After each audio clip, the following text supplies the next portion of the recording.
동아일보 김순덕 칼럼 제목이 안철수는 죄가 없다, 이런 칼럼이 실렸습니다.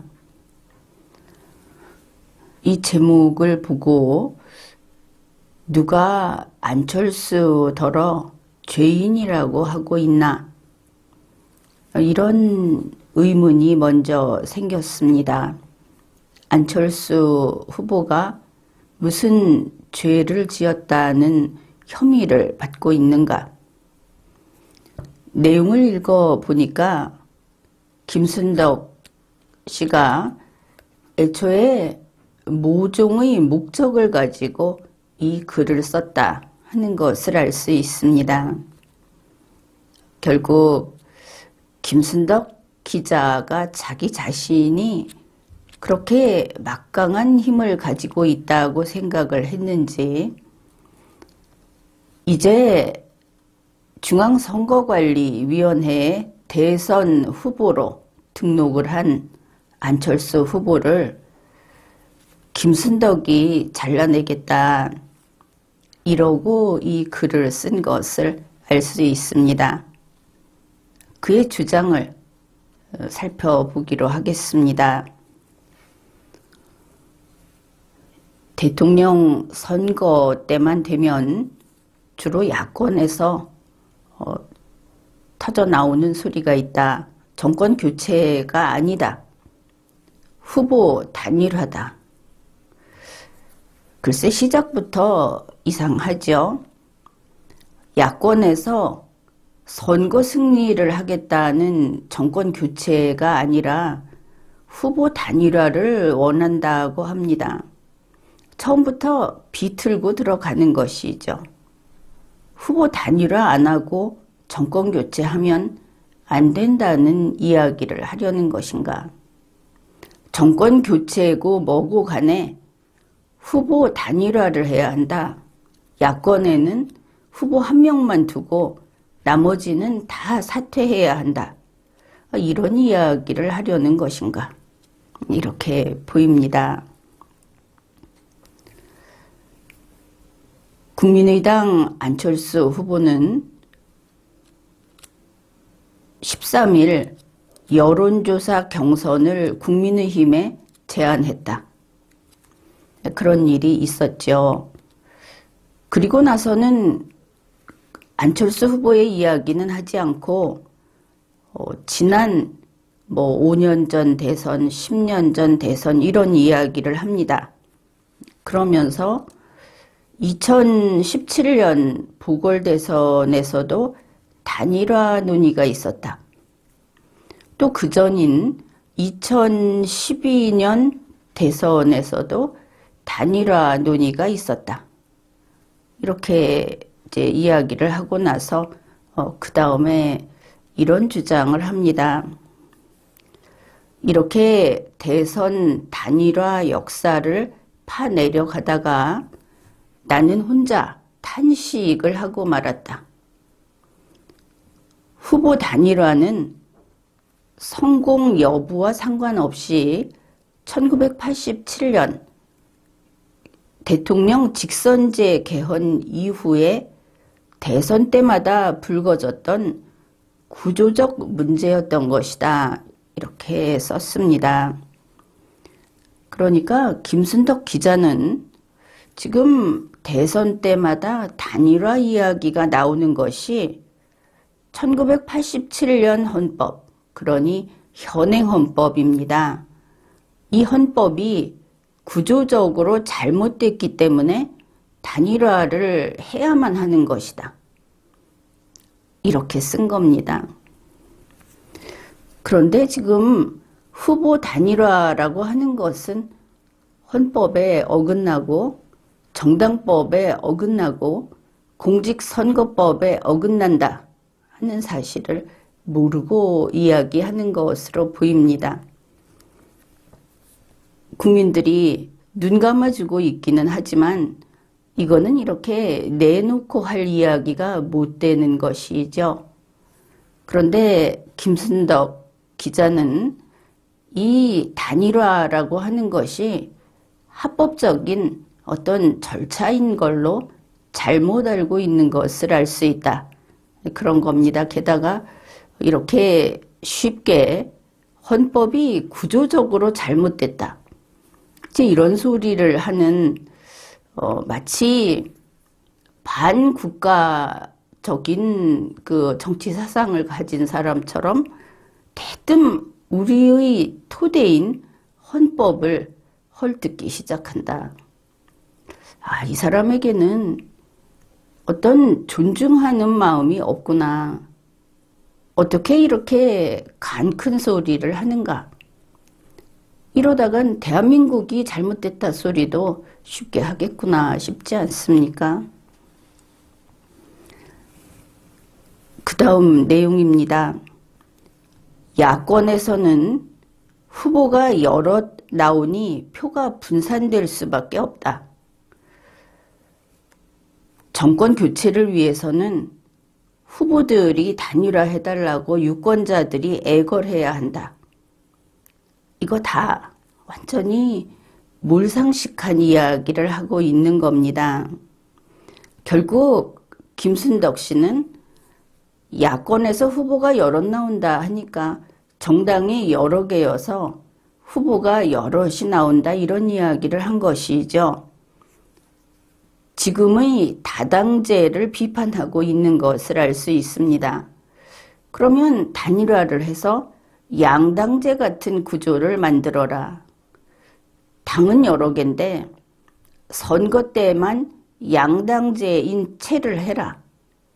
이렇게 자기 편리한 대로 평소에는 야당이 여러 개여서 제각기 다른 당으로서 법적인 보호를 받고 선거 때는 뭉쳐서 야당은 한 개인 것처럼 그렇게 선거에서 유리하게 하고 이렇게 해야 한다는 이야기를 하는 걸 보면은 놀랍다. 그런 생각을 합니다. 제 1987년 대통령 직선제 개헌 현행헌법이 구조적으로 잘못돼서 그러면 이런 이야기를 하는 것이죠. 우리의 헌법이 왜 미국처럼 양당제를 규정하지 않았느냐. 양당제였으면 지금 같은 일이 없을 텐데 이런 말을 하는 것으로 일단 이해가 됩니다. 그래서 양당제로 했어야 한다. 그러면서도 지금 보면은 양당제에 대해서는 어떤 설명도 왜 양당제여야 하는지 이런 이야기도 없습니다. 다만 선거 때 야당이 여당을 이기기 위해서는 양당제여야 한다. 이런 말을 하는 것 같다.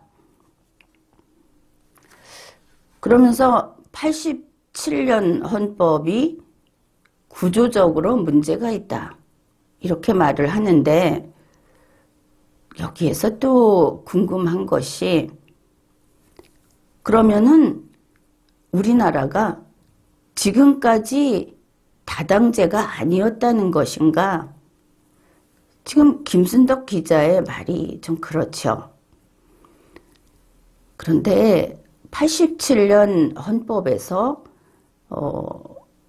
우리는 그 복수정당제는 보장된다 하고 규정을 한 것은 그 전까지 우리 대한민국이 일당 독재여서 그런 것은 아닙니다.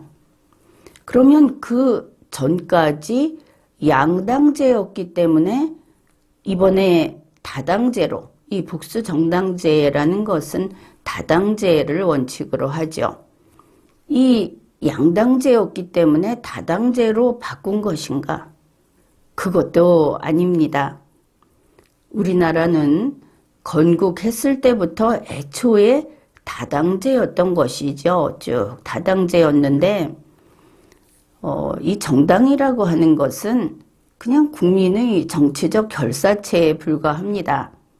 지금 정당 활동을 하는 정치인들이 자기들 가운데서 뭐 국회의원도 나오고 이러니까 자꾸 정당의 힘을 키워놨죠. 법적인 힘을 너무 키워놨습니다. 심지어 정당 그 대표 사무실이 국회 안에까지 들어가 있지 않습니까? 헌법에서는 그런 거 허락한 바가 없습니다. 그런데 이렇게 된 것이죠. 그래서 마치 정당이 무슨 국가기관처럼 지금 행세를 하고 있는데 이것도 바로 잡아야 할 부분이기는 합니다. 그래, 원래는 정당은 그저 이 사회에 존재하는 국민의 정치적 결사체였습니다. 그것을 현행헌법에 1987년에 헌법 개정을 하면서 헌법에 정당 규정을 넣은 것이죠. 그러니 헌법에서 그냥 일반 결사체에 불과한 것을 넣어줌으로 해서 그만큼 보호를 많이 해주겠다. 권한을 주는 게 아닙니다. 보호를 해주겠다 하고 규정을 했던 것뿐입니다. 그런데 87년 헌법에 양당제를 규정하지 않아서 라고 이야기를 한다면은 잘못된 비난이다. 이렇게 말을 하겠습니다. 물론 김순덕 기자는 이런 논조도 아닙니다. 지나고 보면은. 그리고 뒤이어서 하는 이야기가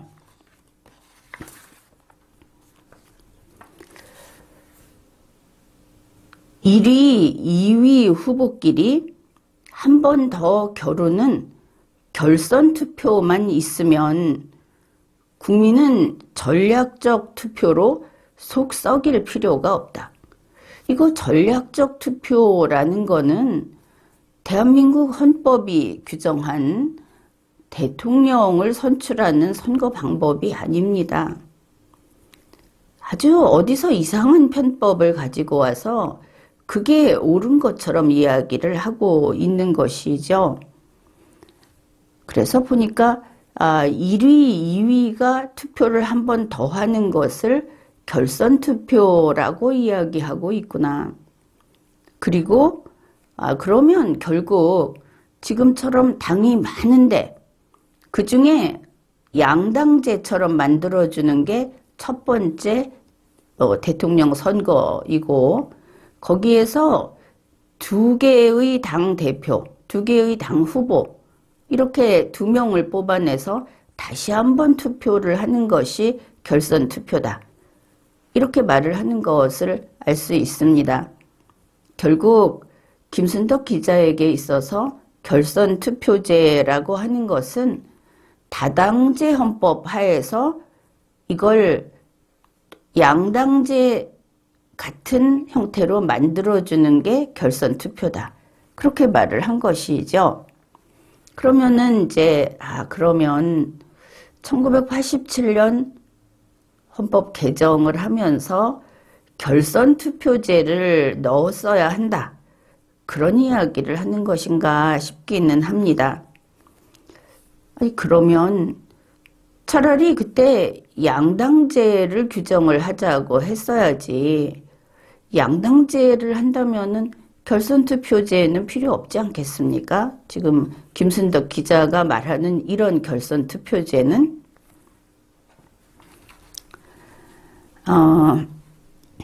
여기에서 이제 우리가 알 수 있는 것이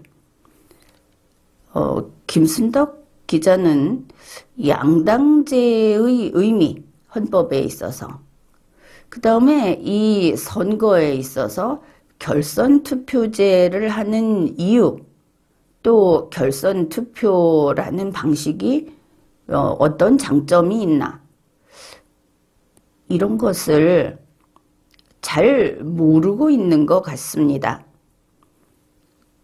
그러니까 지금까지 설명한 것을 보면은 결선투표를 통해서 다당제 하에서 임시 보기에 양당제 같은 구조로 만들어주는 것이 결선투표다.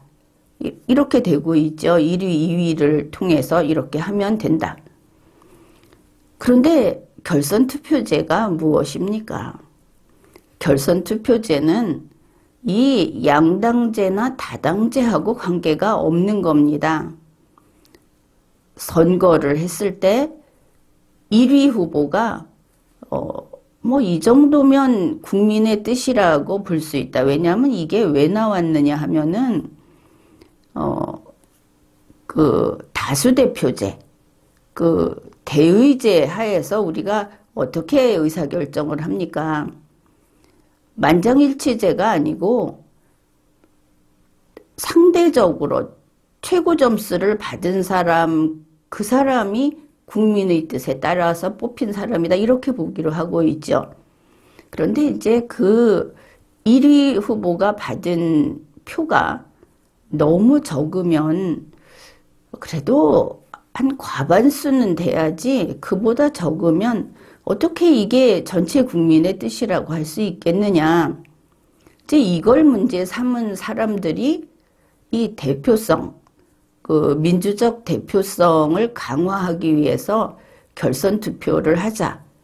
이제 이런 주장을 했던 것이고, 그래서 과반수를 이끌어내기 위한 그런 방안입니다. 그러나 어차피 이것은 편법이죠. 여러 정당이 있고 국민이 일단 투표를 해가지고 1위 후보가 과반수 득표를 못했다 하는 것은 엄연한 사실입니다. 그거를 1위, 2위를 가지고 다시 투표를 한다. 그래서 과반수 득표를 하자고 하는데 국민이 투표 안 해주면 어쩔 겁니까? 이 투표율하고도 관계가 있겠죠. 대표성이라는 것은. 그래서 이런 걸 가지고 따지고 다시 투표를 반복하고 하는 것은 우리 대한민국 정도 되는 선진국에서는, 더구나 우리 같은 헌법체제에서는 필요치 않다. 그렇게 보고 있는 겁니다. 그런데 김순덕 기자는 이 결선투표제라는 것을 그래서 하는 것을 모르고, 이게 다당제니까 야당은 불리하다. 여당은 하나고 야당은 여럿이니까 이게 불리하니까 결선투표제를 하자. 그러면은 야당 중에 하나는 반드시 들어가지 않겠느냐. 결국은 뭐 1위 하는, 보통 같으면 만약에 여당이 1위를 했으면 2위 정도 된 야당, 그게 이제 다시 한번 그 패자부활전을 할 수 있게 될 것이다 해서 영원히 야당을 할 각오로 하는 이야기이기도 하고, 그런데 어떻든 지금 개념을 모르고 있다 하는 겁니다. 중요한 것은. 그러면서 다른 나라도 많이 하고 있다, 이런 얘기를 하는데, 뭐 남의 나라 이야기는 할 필요가 없고, 우리는 우리 헌법으로 이 나라를 세운 것이지 프랑스나 다른 나라 헌법으로 대한민국을 세운 게 아니기 때문에 그거는 그야말로 쓸데없는 이야기고, 이 대한민국이 우리의 나라라는 인식이 부족한 그런 이야기다. 이렇게 보면 되겠습니다. 김순덕 기자는 또 이렇게 말을 합니다. 그렇다면 대통령 직선제를 쟁취했던 1987년 개헌 때 왜 결선투표제를 도입하지 않았는지 기이하지 않은가? 자기가 잘못 알고 있으면서 이걸 이상하다고 지금 비판을 하는 것이죠. 게다가 대통령 직선제라고 하는 것은 쉽게 말해서 선거에서 국민의 힘이 세지는 겁니다. 국민들이 선택권을 갖고 있는 것이죠. 그런데 결선투표제는 우리나라에서도 이 비슷한 것을 가지고 있는데, 동점자 처리를 위해서 한 번 더 투표를 하는 결선투표제를 우리도 채택하고 있습니다. 그런데 어떻게 하느냐? 동점자가 나왔을 때 다시 투표를 하게 되면 이 대선에서 국회에서 투표를 합니다. 전 국민이 다시 모여서 다시 투표를 한다는 것은 보통 일이 아니죠. 대선을 2번 치르는 겁니다. 여러 당을 두고 투표를 하든 결선 투표로 후보자 둘, 그러니까 뭐 지금 같으면 정당 2개만 나와서 투표를 하든 대선 투표를 2차례 하는 겁니다. 그러니 투표 한 번 할 때 전국이 들썩이고 더구나 지금 보면 이 대선 때문에 정부의 업무들이 이 대선의 눈치 보고 제대로 안 돌아가고 하는 그런 면도 있죠. 근데 또 한 번 투표를 한다는 거죠. 그러면서 만약에 한 번 하는데 3천억 원 썼다 그러면 3천억 원 더 쓰겠다. 이 머리가 나빠서 더 쓰겠다. 이런 이야기를 하는 겁니다. 그래서 이 결선 투표제라고 하는 것은 현재 우리의 그 법 체제에 따르면 국민의 권한이 줄어드는 겁니다. 마지막 2명 중에 1명을 뽑을 때는 국민한테서는 이 선택권이 박탈되는 것이죠. 국민의 권한이 커지는 제도는 좋은 것이고 국민의 권한이 작아지는 제도는 나쁜 겁니다. 이거는 변함이 없습니다. 그런데 그 2가지를 섞어놓고 87년에 그 2가지를 넣었어야 한다고 주장을 하는 것이죠.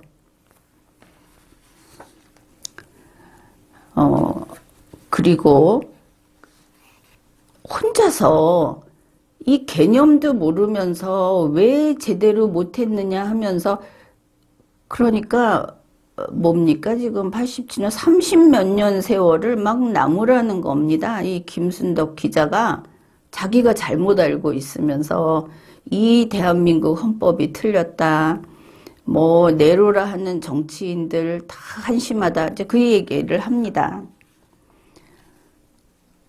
민주당 김영삼 총재, 김대중 고문 이 사람들이 이제 곧 대통령이 된다는 생각에 이거 얘기 안 했다. 이제 정신이 나가 있었다 하는 것이죠.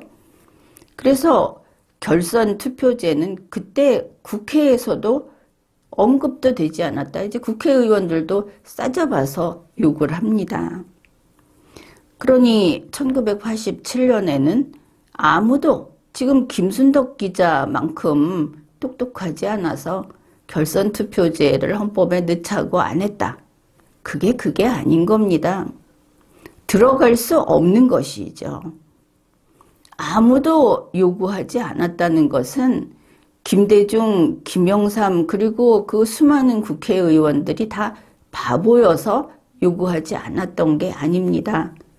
대한민국 헌법에는 그게 필요 없기 때문에 그래서 넣지 않은 겁니다. 그런데 기이한 자들이다 하고 지금 비난을 하고 있습니다. 나이를 먹으면은 배짱이 두둑해지고 나이를 먹으면 남자보다 여자가 더 억세진다고 하더니 김순덕 기자가 참 억세다 싶습니다. 그 다음에는 전두환 대통령까지 나무랍니다. 전두환은 2017년 회고록에서 양 김씨가 동시에 출마를 하면 김영삼, 김대중, 노태우 후보에게 승산이 있다는 믿음이 있었다. 이거 2017년에 쓴 겁니다. 전두환 전 대통령의 회고록은 본인이 쓴 것도 아니고 그리고 이 내용이 결선 투표제를 반대했던 이유라고 서술한 것도 아니겠죠. 아무도 말 안 했다고 하니까. 김순덕 기자가 갑자기 끄집어내서 이걸 여기다 넣은 겁니다. 그리고 또 비난을 하는 것이죠. 결선 투표제 자기에게 이익이 있다 해서 뺐다. 그런데 본인이 쓴 글에서 본인의 그러한 주장을 부정하는 것이 바로 이 부분입니다. 여야가 각기 마련한 개헌안을 토대로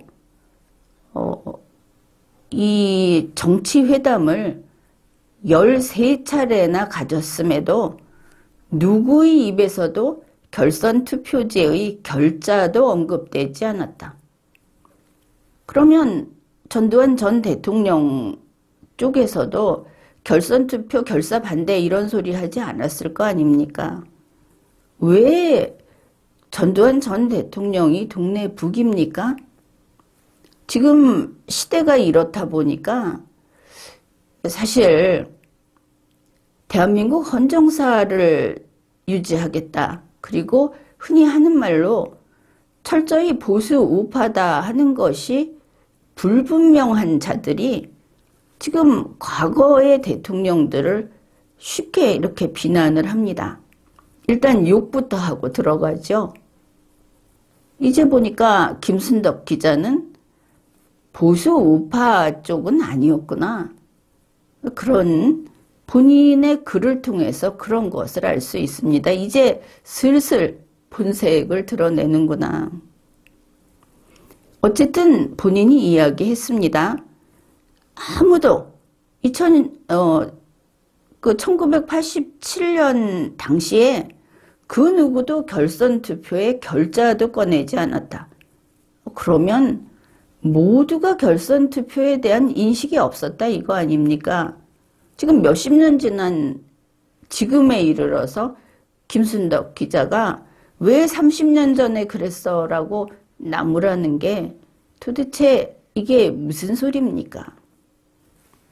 설령 그 주장이 옳다 하더라도 그런데 본인은 결선 투표가 뭔지도 모르고 있지 않습니까?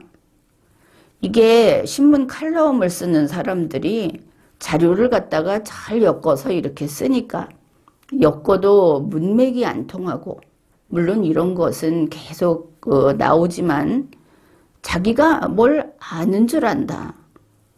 알지도 못하면서 지금까지 글을 쓰고 살아온 것인가. 이런 사람을 우리가 그래도 동아일보의 김순덕이다 하면서 이런 칼럼을 읽어왔던 것인가. 국민들이 허탈한 겁니다. 이런 글을 볼 때 이렇게 허접한 것인가. 자, 첫째는 1987년에 헌법을 개정하는데 거기다 넣었어야 한다 이러면서 그 당시에 어느 정치인도 그 누구도 결선 투표에 결자도 안 꺼냈다. 이거 바랄 수 없는 이야기죠. 그래놓고 이어서 이런 말을 합니다. 이 개헌안을 의결한 10월 12일 국회에서도 결선 투표제의 필요성을 말한 의원이 없다. 필요성을 말한 사람도 없었다. 결선 투표제를 넣자 하는 사람도 없었다. 그러면 모든 게 다 잘 된 거 아닙니까? 그리고는 이렇게 썼습니다. 당시 신민당의 이철승 의원이 투표자 과반수 이상의 지지를 얻지 않아도 대통령이 될 수 있다. 이렇게 되면 소수의 의사가 다수를 지배하는 것으로서 이는 다수의 저항과 도전에 부딪히게 된다고 우려했으나 귀 기울이는 의원은 많지 않았다. 자, 지금 봅시다. 신민당 이철승 의원입니다. 신민당 이철승 의원이 보수 우파는 아니죠. 뭐 그 뿌리가 다르지 않습니까? 그럼 아무튼 그렇다 칩시다. 이철승 의원이 한 이야기가 뭐냐. 투표자 과반수 이상의 지지를 얻지 않아도 되기 때문에 문제가 있다 이렇게 말을 한 것이죠. 이게 뭡니까? 대표성에 문제가 있다. 바로 이게 결선 투표를 이야기한 것이죠. 그 단어를 꺼내서 이야기하지는 않았지만 그러면 이철승 의원은 김순덕 기자의 말과 다르게 결선 투표제의 결자를 이야기한 게 아닌가. 그래, 결자가 안 나왔다 합시다. 이철승 의원이 이어서 이렇게 말을 하죠. 지금 이렇게 가게 되면 소수가 다수를 지배하는 문제가, 이렇게 표를 조금 받은 사람이 가령 한 30% 받고 당선이 되면 말 없는 70%가 있지 않느냐, 이런 식인 겁니다. 현실은 꼭 그렇지는 않죠. 그래서 문제가 있다, 이렇게 말을 했습니다. 그러면 이게 결선 투표의 필요성이 되겠죠. 그런데 김순덕 기자는 결선 투표제의 필요성을 말한 사람이 없다. 이 당시에 이철승 의원이 말을 했다고 한다면은 이게 결선 투표제의 필요성을 말을 한 건데, 김순덕 기자는 그게 그것인지도 지금 모르고 이렇게 글을 써놓은 겁니다. 이유도 모르면서 무조건 비난을 하는 것이죠. 오직 결선 투표제가 최고야 이러면서. 이제 왜 이렇게 됐느냐 하면은 보건대 이 글은 주문 제작을 한 글이다, 이런 느낌을 받았습니다. 왜냐하면 자기가 그게 뭔지도 모르면서 욕을 하고 있지 않습니까? 이건 욕을 해야 할 목적이 있기 때문에 이렇게 하고 있는 겁니다. 이제 뒤에 보면 그 본심이 드러납니다. 또 결선 투표제가 있었으면 노태우가 아닌 김영삼이 그때 당선됐을 것이라는 예측 결과가 있다. 김순덕 기자는 노태우 대통령이 된 것을 참 싫어하는구나. 김영삼이 당선됐었어야 한다고 생각하는 사람이구나. 이 사람은 신민당 쪽이구나. 좌파구나. 이렇게 보면 되겠죠. 그 다음에 2019년 중앙선거관리위원회에서 논문을 발간했다고 합니다. 그게 결선 투표 도입에 관한 연구라고 하는데,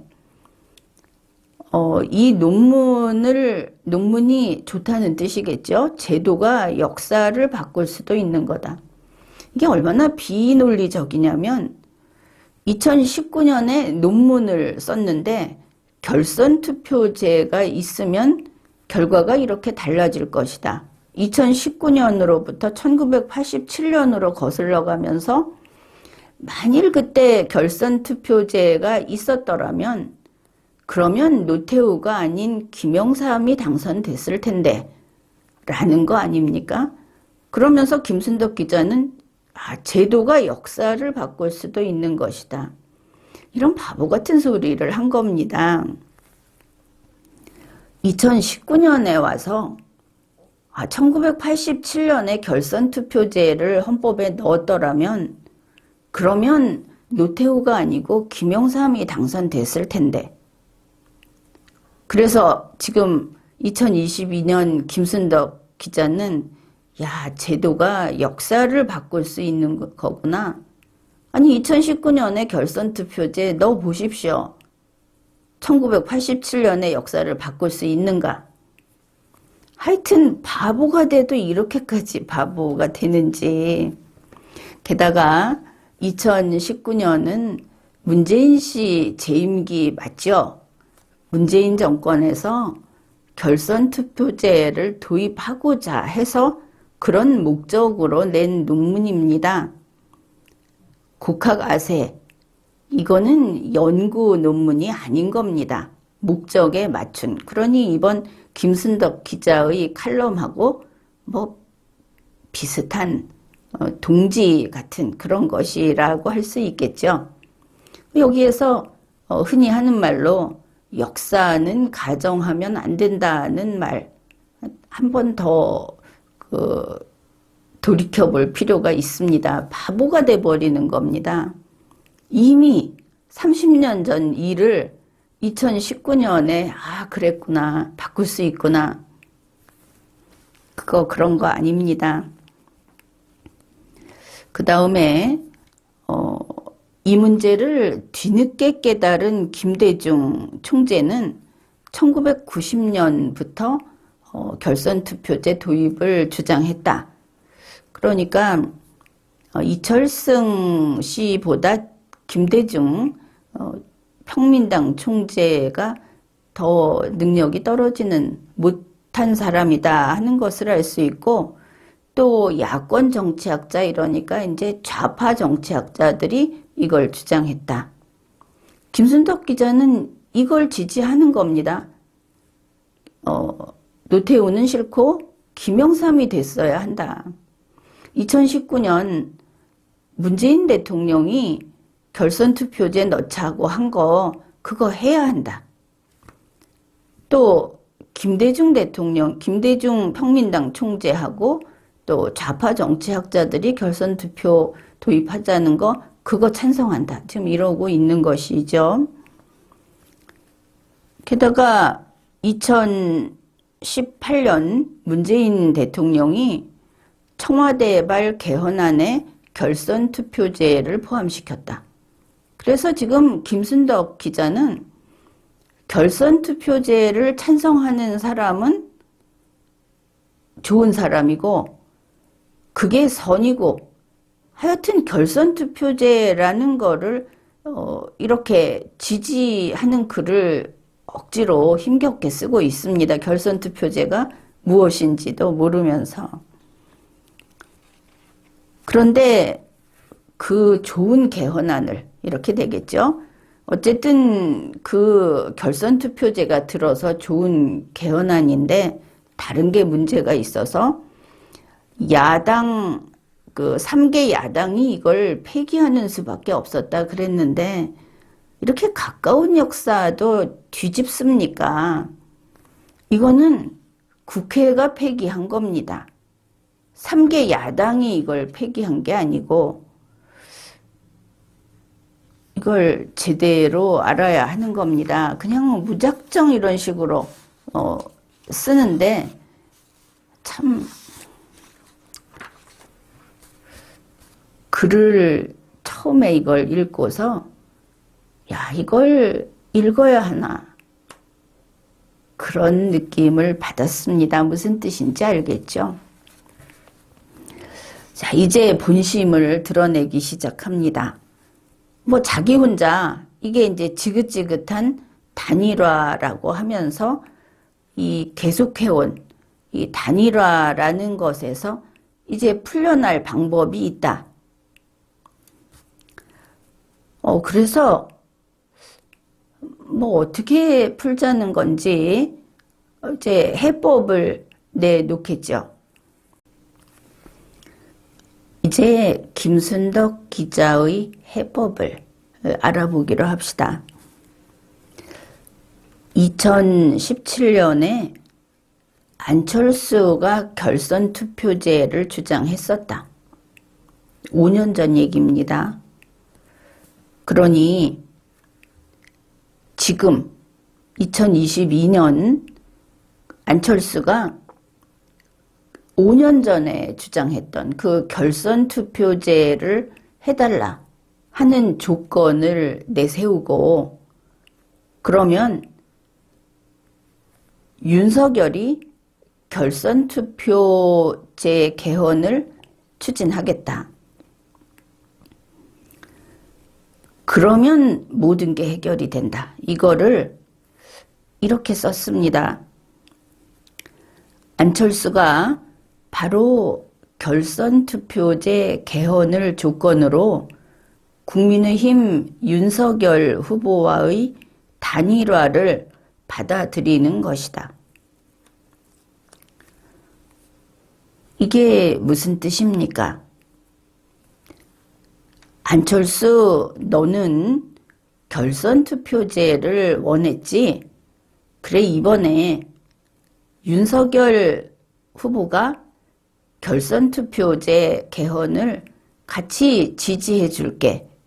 그러니 대선 후보에서 사퇴해라. 바로 이렇게 말을 한 겁니다. 뭐 간단하죠. 윤석열 후보와의 단일화를 받아들여라. 말은 단일화인데 안철수 사퇴를 요구한 겁니다. 기자 김순덕이, 동아일보 기자 김순덕이 이미 등록을 마친 대선 후보자 안철수에게 사퇴 요구를 한 겁니다. 끔찍한 일을 저지른 겁니다. 김순덕 기자는 계속 이제부터 구슬리기 시작합니다. 일단 이렇게 시작을 해놓고 이것만 실현돼도 안철수가 요구하는 더 좋은 정권 교체, 즉 구체제 종식과 국민 통합을 위한 정권 교체는 가능해진다. 이것만 실현돼도가 뭡니까? 안철수가 사퇴하고 윤석열이 결선 투표제를 개헌안에 포함시키는 것, 그것만으로 더 좋은 정권 교체라는 게 이루어진다는 겁니다. 이게 무슨 정신 나간 소리입니까? 안철수 후보가 이야기한 더 좋은 정권 교체, 국민 통합을 위한 정권 교체는 안철수 자신이 대통령이 되는 정권 교체, 그런 뜻이 분명하죠. 그런데 이 김순덕 기자는 무슨 머리에 뭐가 씌었는지 그게 아니라 윤석열이 대통령이 되고 안철수는 5년 전에 이야기했던 결선 투표제를 윤석열이 받아들여서 개헌에다가 포함시켜서 추진시켜주면 그러면 안철수는 대통령 안 돼도 더 좋은 정권 교체를 이룬 거다. 이렇게 안철수 너는 그런 줄 알면 돼. 이렇게 말을 한 겁니다. 좀 이상하죠? 뭐 이 정도 되면은 비논리성이 아니고 앞에다 놓고 지금 주술을 부리는 겁니다. 너는 내 말을 믿어야 한다, 믿어야 한다 이러고 있는 것이죠. 그리고 결선 투표제가 얼마나 좋은지를 써놨는데 이거는 자기 자신이 결선 투표제가 뭔지 모르고 있으니까 아주 이상한 말을 써놨습니다. 지금 김순덕 기자가 말하는 결선 투표제라는 것은 우선은 1등과 2등을 뽑는데 전체에서 1등과 2등을 뽑는 겁니다. 그러면은 흔히 하는 말로 민주당 하나 나오고 야당 전체에서 하나 나오겠죠. 그러면 야당 전체에서 제일 센 가장 지지율이 높은 그런 그 정당 후보가 뽑힐 거 아닙니까? 군소정당, 힘없는 정당은 여기에 끼지도 못하는 겁니다. 그러면서 이 정당들 다 배제하고 3천억도 쓰는 거죠. 그런데 이렇게 써놨습니다. 결선 투표제를 하면 군소정당의 영향력이 커진다. 아무튼 이 사람이 이 글을 쓰면서 뭘 알고 있는 게 정말 없다.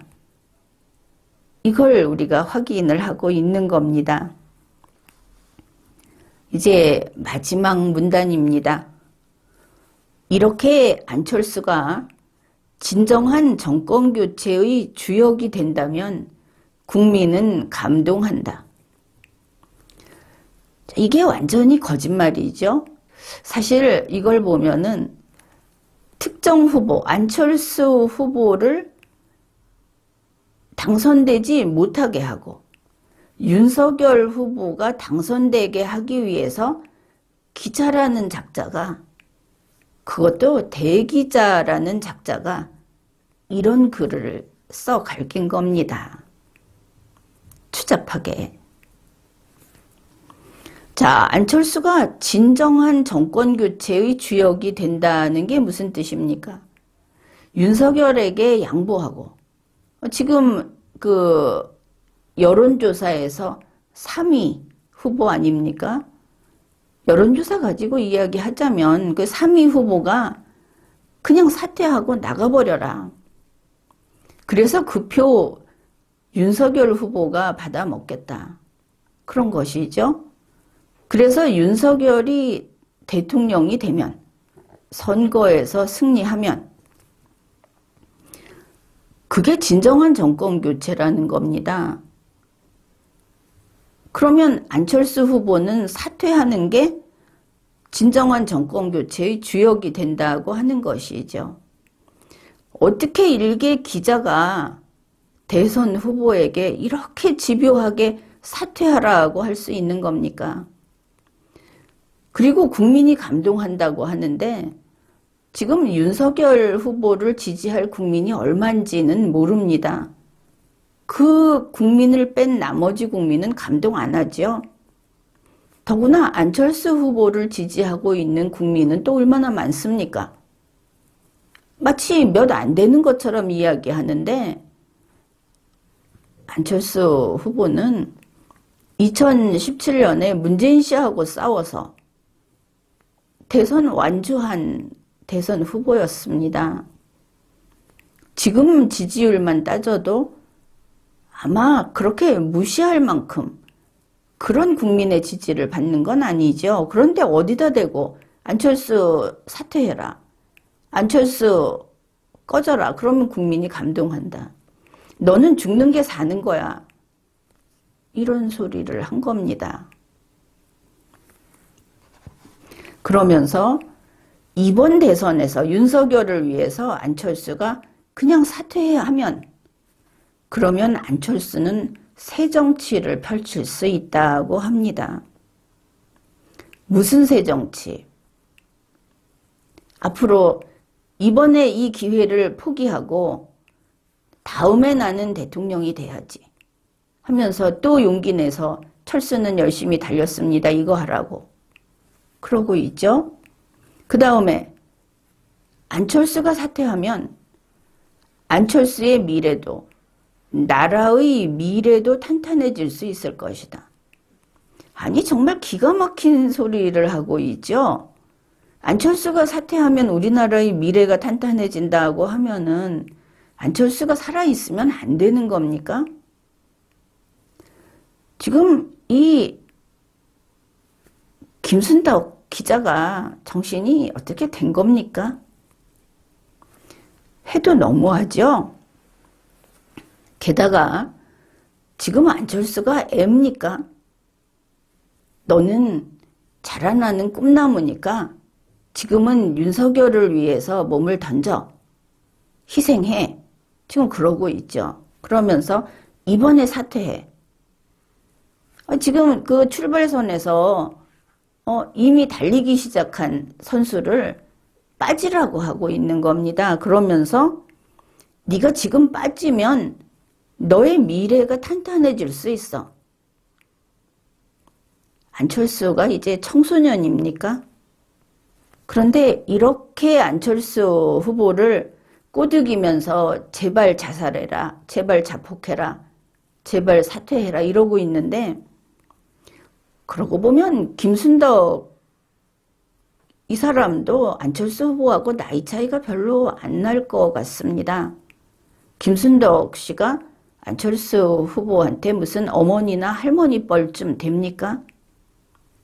이렇게 어린아이 가머니설로 속여서 어떤 못된 짓을 어린아이한테 사실 해를 끼치는 너는 이렇게 하면 잘 죽을 수 있어. 다음에 환생해서 더 잘 살 수 있어. 이런 사악한 소리를 하고 있다니. 그런데 아마 본인도 이렇게 이야기를 해놓고 자기가 안철수 후보를 꼬드겨서 속여서 사퇴하게 만드는데 좀 역부족이라고 느낀 것 같습니다. 그래서 그 다음 줄에서는 이제 내놓고 협박을 합니다.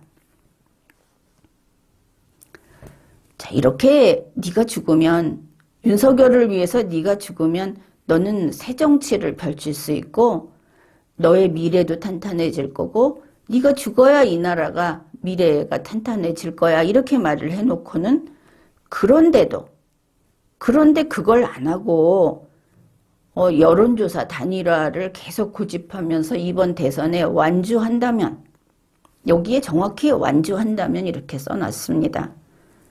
그러면 안철수는 5년 후에 또 출마해서 그때 또 안철수 너 사퇴해라 하는 단일화 요구에 시달릴 공산이 크다. 아주 악독하게 저주를 퍼붓고 있죠. 참 추잡한 여자다 이렇게 보입니다.